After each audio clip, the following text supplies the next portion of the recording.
नहीं, बिल्कुल ये कुछ ये बातें चल रही हैं। देखिए, मेरे लिए आदरणीय मांझी जी बहुत सम्मानित हैं, बहुत आदरणीय, मेरे लिए मेरा पिता तुल्य हैं।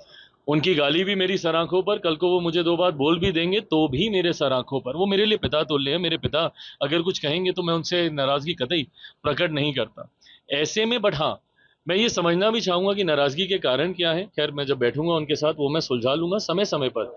उन्होंने मुझे लेकर कुछ टिप्पणियाँ की, मुझे नासमझ, अनुभव और अनुभव की कमी है अगर आप उनसे कंपेयर करें, आप उनका अनुभव देखिए भैया 80 साल का उनका अनुभव है, प्रदेश के मुख्यमंत्री रहे, केंद्र में मंत्री रहे, बल्कि संसद में जब मैं उनके साथ बैठता हूँ, उनके अनुभव का लाभ लेना चाहता हूँ, उनसे सीखना, उनसे जानना चाहता हूँ। बट ऐसे में अगर उनको मुझसे कोई नाराज़गी भी है, तो वो मैं ज़रूर उनके साथ बैठ के मैं सुलझा लूँगा। अंतोगत्वा मैं कतई नहीं चाहूँगा कि इस वाद-विवाद का या ये जो एक भ्रम जिसको और ज़्यादा हाइलाइट विपक्ष कर रहा है, उसका लाभ कतई विपक्ष ले।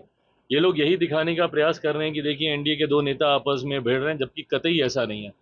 मांझी जी जो कहेंगे वो मेरी सर आँखों पर, मैं कतई उनसे इस बारे में कोई बहस आगे नहीं करूँगा। बट हाँ, इसका लाभ किसी दूसरे को ना हो उसके लिए एनडीए में एकजुटता और वो सहजता दिखनी ज़रूरी है, जो शायद इन विषयों से कहीं न कहीं नहीं दिख पाती है।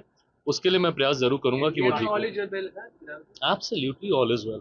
आप देख रहे हैं किस तरीके से हैंड इन ग्लव्स की तरह हम लोग कार्य कर रहे हैं। मेरे प्रधानमंत्री 7-7 बार प्रदेश आ चुके हैं। अभी पुनः उनके आने का आने वाले हमको लगता है जैसे ही वो विदेश यात्रा से वापस आएँगे, तो उसी हफ्ते संभवतः उनका पुनः बिहार का उनका कार्यक्रम लगेगा।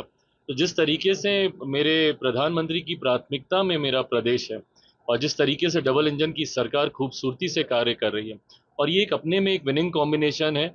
उपचुनाव में हम लोगों ने साबित करके दिखाया, बेलागंज जैसी सीट जो 3.5 दशक से हम लोग नहीं जीते थे, वो जीत रहे हैं, तरारी जीत रहे हैं।